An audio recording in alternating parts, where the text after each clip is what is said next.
Thank you for joining us on the Winning at Selling podcast. I'm Bill Hellkamp of Reach Development Systems, and with me is Professor Scott Plum of the Minnesota Sales Institute. Ever find yourself having a goal, the talent, and the ability to achieve it, but can't find the energy to execute? During this episode, you will access and activate your 7 sales success energy centers so you can engage more powerfully with the tasks and people you work with every day. Stay tuned to learn fast action steps to uplevel your energy when you need it most, as Bill and I welcome our guest, Kristen Brown, as she shows us how energy sells and other important ideas on episode 502 of the Winning at Selling podcast.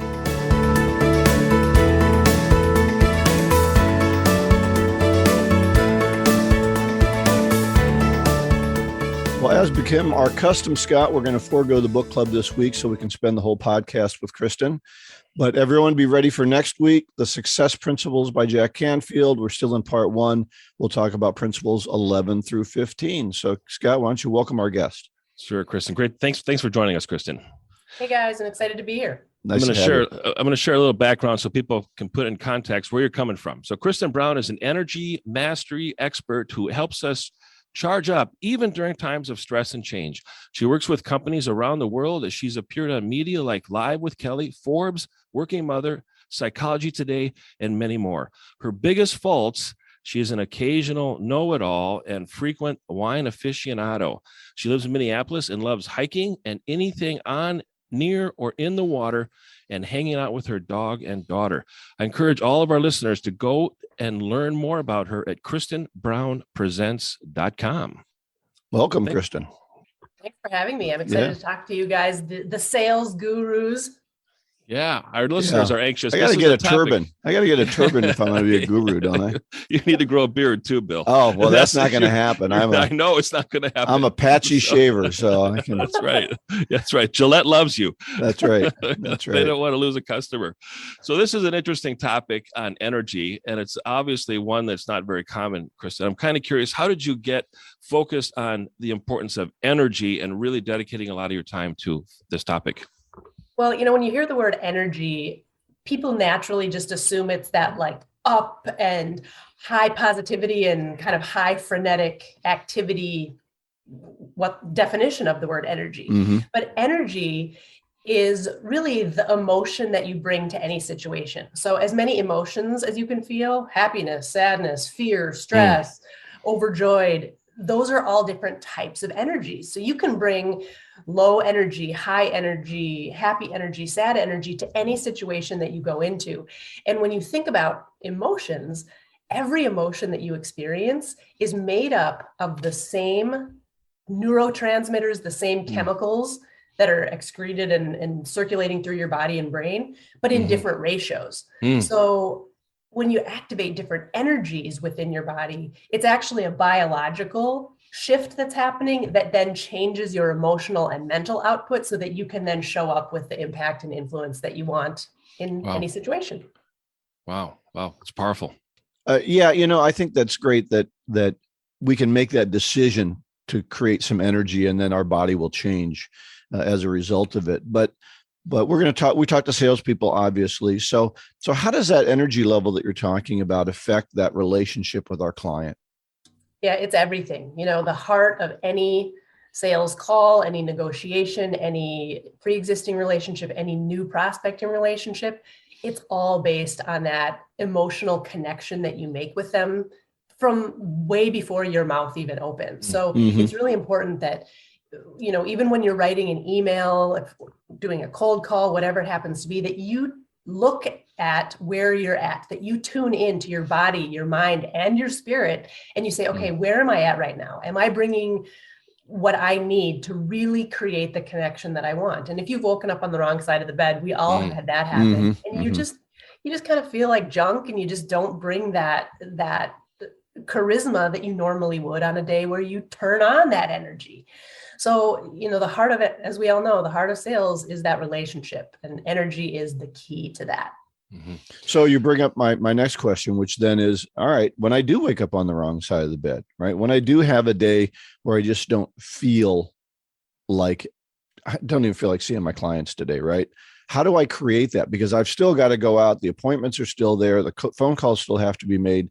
Now I have to create that energy. And how can I do that without appearing false or as you say, just over bubbly, Yeah. Fake it till you make it isn't the key here. Right. So I use something when I'm speaking to clients called the spectrum of awesome. Now, if I ask you guys, where do you want to be on the spectrum of awesome on a scale of 0 to 100%? How awesome do you want to be? At a 10. I'm about a 7. I'm at a 10. Yeah, I think you can overdo it. I think you can overwhelm people. So I like to try and be at a 7 or 8 so they can accept it. Yeah. So when you think about that, it's a pretty easy decision to say, you want to be more awesome than less awesome. But you can't, when you wake up on the wrong side of the bed and you're at a 0 or a 1 or a 2, right? Leaping up to an 8, 9, 10, 100% is really challenging. So it's really, and your body actually won't do that biologically. It won't just jump from, okay, I feel like crap to, oh my gosh, I feel wonderful. Right. You have to ease it along. So even going from, I'm a little bit awesome to, okay, I'm moving up. That's the key, is to slowly activate that energy with little things that you can do throughout your day, whether it's in the morning when you wake up on the wrong side of the bed, or whether it's right before you walk into a meeting or you pick up the phone. And those kinds of things are the things that will boost your endorphin levels. The endorphin levels, the serotonin levels, the dopamine levels, those are the feel-good chemicals that will turn on the feel-good emotions that change the way that you're perceived and felt by others. So what are some of those things then? What are some of those activities? What physically can I do? There's thousands of them. So I use a little seven energy center framework. I love frameworks. I love systems. I went to the International Science Fair in high school, and I've always loved data. My 15 years in corporate America, I was in corporate espionage, which was, It was actually market research, but corporate espionage sounds cooler. More fun to say it that way, right? So I love data. And so I use these 7 energy centers to help you take those little action steps throughout the day. So the 7 energy centers are motivation, creativity, confidence, relationships, communication, strategy, and vision. And at any given time, the little things that you can do to turn those different energies on, there's a bunch for each one, but I'll give you a few of my favorites. So if you wake up on the wrong side of the bed in the morning, the quickest way, and I mean the instant you do this, it'll change the way your body's responding and flip your mood, is to step outside in your pajamas, in your bathroom, whatever. You step outside and your body gets a hit of fresh oxygen, of sunlight, depending on how early in the day it is. Your skin feels the breeze and the little hairs raise up, and it turns on the body's receptors, sensory receptors and I'm talking instant, like the second you step out there, boom, endorphins, serotonin, dopamine, that flip your mood to the positive and start moving you up that spectrum of awesome, even just a little bit, then it starts the floodgates. So that's the first thing I recommend to everyone in the morning. Step outside, even if it's just for a moment. Some reason I'm thinking about The Sopranos with Tony Soprano walking down the driveway to get the newspaper. It's the way he starts the day, the bathrobe. Whatever your job is, right? Gangster, salesperson. Exactly. You need to be an enthusiastic gangster. Man. My example, some of the images that I could find, I totally agree with that. When I leave I live in a condo, so when I leave the building and I walk outside, it's like, bam, we're going to work now. And I walk to work, and it's just a very refreshing way to start the day of getting that fresh energy. And when I arrive at the office, I'm ready to go. And motivation is so important with salespeople. I think we are very emotional creatures as salespeople. And so much of our being, our value, our purpose comes from how we feel, unfortunately. And we need to be able to think about how we feel. We need to be conscious about our behavior so that if we're not feeling like we're most productive, we need to be able to change that. So that's a great tip, Kristen. And I'm sure that, like you said, there's thousands of them, and everybody has to figure out which way they really activate all of that energy and that motivation within them, and being able to really tap into that energy. We talked a little bit about when you kind of wake up without the energy and what to do it. If you have it, I mean, how do you maintain it during adversity? Because adversity can really challenge us. How do we overcome adversity and use energy to really overcome adversity? Well, when you're going through stress, through change, you're burnt out. The last couple of years, of course, have been stressful beyond. Uncertainty. Yeah. The body goes into the fight or flight response, not just short term, like you're going to fight a saber-toothed tiger or you almost slip on the ice, but it goes into what's called silent inflammation, where your body is in a heightened state of stress all the time. And it starts to damage you down to the cellular level. And when that happens, you get brain fog. You can't make decisions as clearly. Wow. Your body, of course, can break down. Your immunity sucks when you're under stress, sleep problems, mood problems. And that stress response, again, is made up of those different neurotransmitters and chemicals that create emotion. And the goal is to interrupt that stress response with these little quick hits. I call them power shots, things that you do now to create a different way that your body is acting rather than being on that path of that fight or flight. And so these power shots that tie to those 7 energy centers I talked about earlier, that is really, again, it's not about going from 0% to 100%. It's about taking the little tiny things that will activate your body that will then change your mind and change your emotional response. So give us 4 or 5 of those power shots. What would those be? Yeah. So one of them that I always have people do is rewrite your job description with your selling superpowers, because we all have things that we're good at in sales and different gifts. Some of us are great listeners. Some of us are great cold callers. We all have different things that we're really good at and that we enjoy. And when you start to write those out, I will have people sit down and write out 100 superpowers, and they get to like 4 or 5 and they're like, oh God, I don't know. And I really force them to go deep and think, okay, what am I so good at? And then they rewrite their job description with those words anchored throughout it, so that that job description feels more aligned with exactly what they are good at and what they do. Now, most job descriptions are pretty generic, right? So it's not like you're changing the job. You're changing the words associated with that job, so that when you look at that and you say, oh my gosh, yes, I am the best at negotiating. Like that becomes something that fires you up, gets you excited to walk out the door in the morning and to do your job at any given time. So that one fires up your creativity and passion energy center, which comes right after motivation that we talked about before. Yeah. So that sounds like a pretty complex process if I just need a power shot. Right. What are some quick things I can do? As Scott says, when I'm in the middle of adversity and I can feel my energy draining, I'm in front of a client. How can I, get myself bounced up again when I'm, the client's not liking the proposal, or, this isn't going well, and we can feel ourselves getting a little shaky. What are some things we can do right in the middle of that conflict? Yeah, well, I always use a saying, be a light, not a shadow. And oftentimes when you're in the middle of a conversation that's not going your way, whether it's on their end or your end, you have to shine a light back onto the awesomeness that is sitting there in that room or in that Zoom. So that means you either call out something awesome about that person, something awesome about that product, something awesome that you've done that relates to them. Because what'll happen when you do that is, if you're talking about yourself, you'll flood yourself with endorphins. If you give them a light, if you're a light for them, you flood them with endorphins. And when your body is in that positive state, it opens the mind, it opens the body language, it changes your facial expressions, and that opens the pocketbook.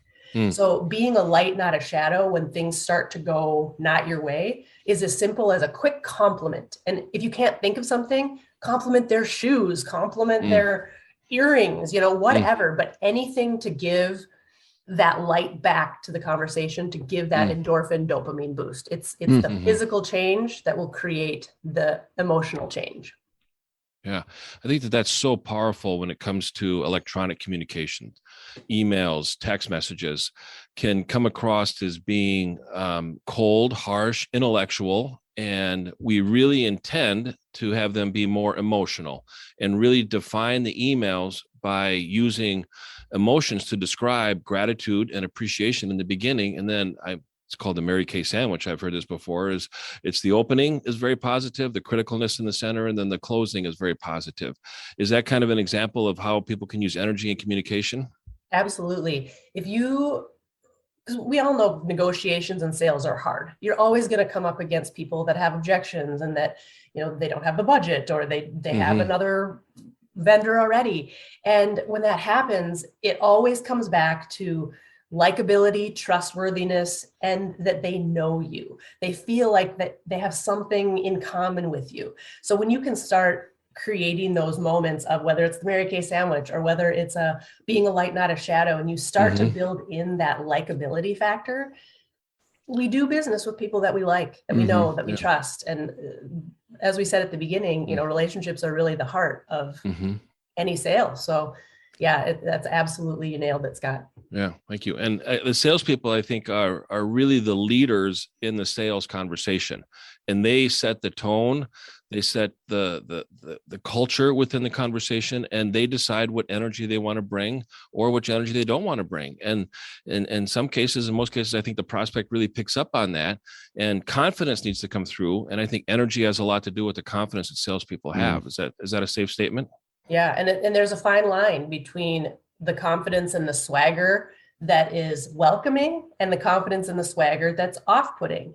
And so really being aware of how you show up by, practicing in the mirror. And when I say practicing, you don't have to stand up and like give a speech, like that's my job. I'm a speaker. You're a salesperson. But a lot of times we don't realize that when we're in the middle of a pitch or we're talking about our product, we might get really intense and we might look like kind of a jerk because because we are a jerk. We just get cranky resting face when we get nervous or when we get passionate about something. So it's really taking a step back and doing that scan of yourself, practicing with a colleague so that they can say, you know what, you do some weird stuff with your face. Yeah. And because all of those things, one accidental eye roll that you don't even mean to do, right, can be very, it can create that energetic whoop, blocks go up and suddenly they don't know you, like you, or trust you. Yeah, I remember when I was learning to train people, my coach brought a smile sign into the back of the room, and she would always tell me to smile. And eventually it changed to just, she would stand in the back and smile really big. And but I have that issue, is I don't look real happy even when I'm happy. So I had to find a forceful way to do that. Scott knows in meetings I don't look very happy. So Bill, I'm the same way. I'm an introvert. I have low patience. I don't really like crowds. So I often have, cranky resting face, which we know is the B word. And I really have to be careful, if I'm walking through an airport or I'm milling around before a speaking event, that I don't have that kind of introvert, like I'm hiding look. Right. And then I consciously open up my face and my body language. So Kristen, you talked about the 7 energy centers, and I noticed that you have both vision and strategy as 2 different ones. How do those differ for people? Yeah. So vision energy is that ability to see the future and what you want. So, if you say, okay, I want to think 1 year from today or 5 years from today or 10 years from today, you can clearly see what you want that to look like. And when we're under stress, our brains get clouded. We aren't able to see that vision. And especially if you're burnt out or going through massive challenges, sometimes we're just trying to get through the day, right? Let alone thinking about what's in the future. So vision energy is being able to activate and say, all right, I do know what that end goal is going to look like. And then strategy energy is different because that's about, okay, how do I look at my landscape, everything around me, and what do I need to pull together to get to that vision? So what people, what resources, what skills and talents do I need to develop? How do I need to take care of myself better? Whatever it happens to be, those are sort of the building blocks to the vision. So there are 2 different types of energies that, I'm really good at vision, but strategy, sometimes I can get lost in the weeds. I get too tactical and I'm not good at executing tactics. So it's really awareness of where you need to work on things. I don't need to work on my vision energy. I got that. I need to work on the strategy energy. So do I need to develop some level of competence in all these strategy or all these energy centers? Or what if I'm just not good at one, as you say? Maybe I'm not that creative. We're all good at them at some point. It's kind of like you can do everything, you can be everything that you want, sometimes just not all at once. And we all have these energies already inside of us. It's just unlocking them. You may say you're not creative, but every time you go and do your favorite hobby, whether it's golfing or fishing or whatever, that's creativity. That's energy that's coming out that can be translated into showing up as your best before a sales call. So yes, and yes, the energies should all be turned on, but yes, sometimes we don't think we're good at them. But truly you are. Everything you need to create the life you want is right there inside you. So we'd maybe need to find those things in ourselves better than expecting them to just to show up. Yeah. And it is about awareness. I've been so excited because since the pandemic hit, I'm a huge hippie. Scott knows a little bit about that I'm a huge hippie on the side. But before the pandemic hit, I couldn't say the word yoga. I couldn't say the word power stones. I couldn't say anything, even barely energy, to a corporate client without them pigeonholing me into the HR wellness group and saying, here's $150. I had to stay leadership focused, and I had to stay sales focused. And then it was in the thousands, right? That the fee would be. But since the pandemic hit, I've been asked to do energy. I've been asked to do meditations. I've been asked to I did a banking event with senior level male leaders for a banking event. They asked me to bring crystals, power stones for these guys of all ages. So it's really exciting to see the impact that having energy activated in different ways is having on bottom line results at companies. These are huge companies that have hired me to do this kind of work. And it's exciting to see that people are looking at the holistic salesperson and the holistic leader, not just the money guy or the money chick. Right.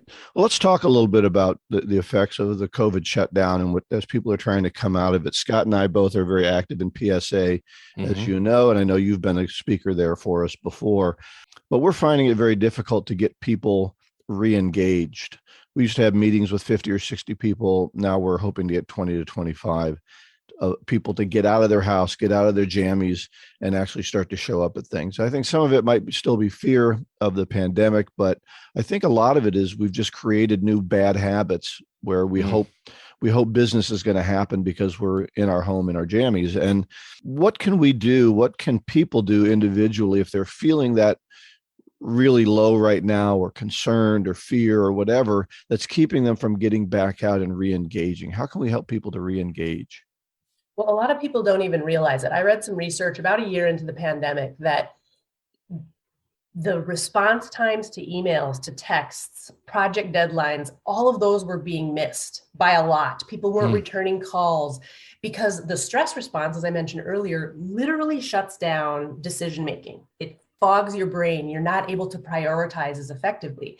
So when I said earlier, we're just trying to get through today, people are still coming out of that fear and stress response and just trying to get through today. And they're like, oh crap, there's a PSA meeting tomorrow. Oh my God. Right. A lot of registrations on the last day. Yes. And so our best intentions are actually foiled by our subconscious mind, not being able to take on new decisions because we're just trying to get through the decision that's right here in front of my face right now. So I think making things as easy as possible, making things as low barrier as possible, really making sure that, if you're in a type of a role where you're inviting people to events or to meetings or to meet and greet coffees, how do you make those so beneficial that they can't say no? That you're really getting that, what's the bottom line impact for them, whether it's money, whether it's personal growth, whether it's professional growth. My brain can't take on any more new stuff unless it hits me hard where I need something most. And right now, what people need most is soothing. They need to soothe their stress response. They need to have quick ways to get re-engaged in their business. So, in your case, like with PSA, okay, how do you make the meeting description? Okay, here's what you're going to get. You're going to leave here with 3 things that you can do that day to quick hit your business. Right. So I think anytime you're inviting people to do something right now, remembering that everyone's brains are still a little bit paralyzed by that stress response and they're still coming out of it. Yeah, I think the nicest thing is when people do get out, they get re-energized all on their own just from meeting with people. And I think that we're just going to have to, take people one at a time as they try and do that. Yep. Yeah. Slow roll. It's interesting when you talk about the decision-making ability, Kristen, and how people just kind of get paralyzed in that area. And I think subconsciously or consciously, there's a lot of unpredictability in the marketplace right now. And when we don't feel like we're in control of things, it seems like we're reacting versus being proactive, and we're surviving versus thriving. And I think a lot of that comes from just deciding how much control that we're going to feel like we have and how much energy we're going to put into something, because we're putting energy into something, we're risking something too. And when we're risking something, sometimes we just, look at what's the risk, what's the reward. And during the whole pandemic, I think the comfort zone of people has shrunk. And I would just as soon just do a Zoom call and go out and meet somebody because it's just so much easier. And I love going out and meeting somebody. I go to a PSA meeting, I get energized. It makes my whole day. I can feel the energy.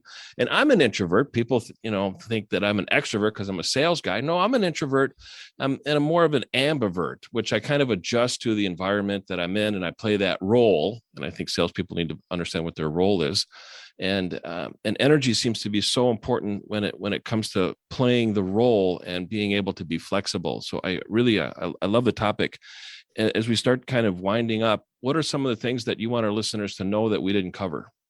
Well, I'm glad that you talked about control, because when we start to lose control of things around us, whether it's supply chain, whether it's a war, whether it's a pandemic, we don't have individual control over that. So when we lose control, the stress response sets in, and that's when we start to shut down. So you really have to think about, what can I control right now in this moment? I can control that I can pick up the phone.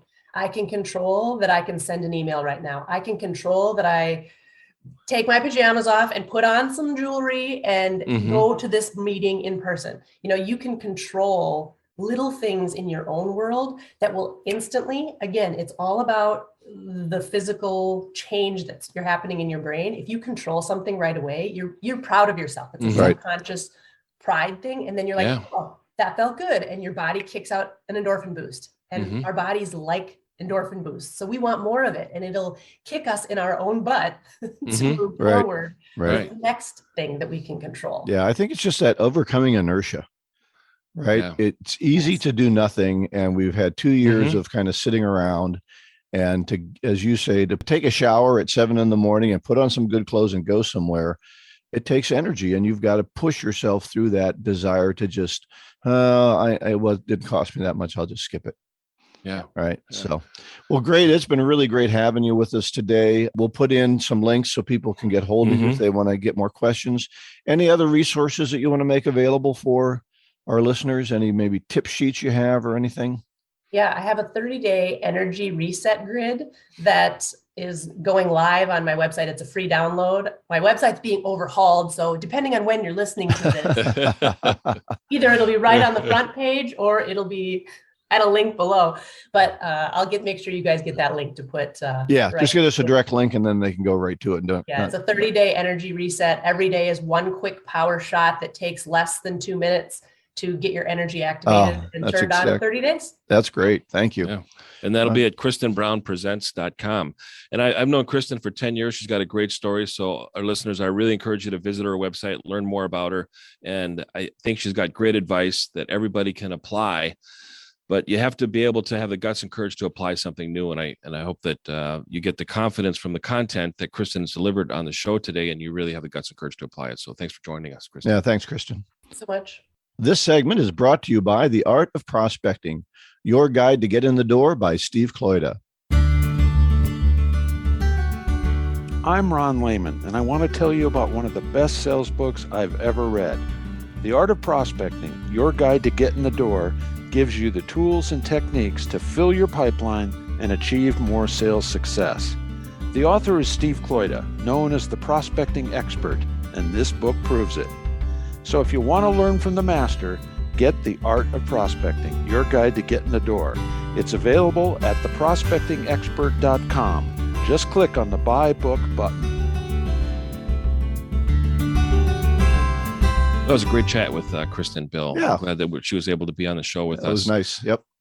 So we have to finish up with our golden nugget and then our contact information. And the golden nugget this week, believe and act as if it were impossible to fail. And that's by Charles Kettering, who was one of the creators of Delco with General Motors and probably one of the most prolific inventors next to Thomas Edison. Wow. Believe and act as if it were impossible to fail. What's that mean to you? Well, I think it's one of the chapters in the book that we're reading too. Act as if. So that's right. That's where I stole it from. Yeah, I bet. I mean, I'm like, God, that just sounds perfect context about what we're talking about, Bill. But you usually do a great job of that. I usually throw something in from left field. But this is really great, and it just reminds us that we decide who we want to be, and we decide who we want to be when we show up. And when we act as if, then we're in control of how we act and we contribute. And I think other people can do the same thing and work together to contribute and collaborate on whatever the goal is. So I like it. I think it really ties into what Kristen was talking about. And that is, if we can get a little bit of belief and then we get into action, things can happen. But if we can't get enough belief to get ourselves into action, and that's that little bit of energy we have to create ourselves through some kind of a process, whether it's going outside in the morning or whether it's doing jumping jacks when you get up, something to get you moving, that gets you into action. And once you get into action, things can happen. So great advice. So everything we talked about today is going to be at winningatselling.com. There's going to be a link there to Kristen Brown Presents. So you can click on the link and find the resources that she mentioned and other information about her. And our show notes will be there as well.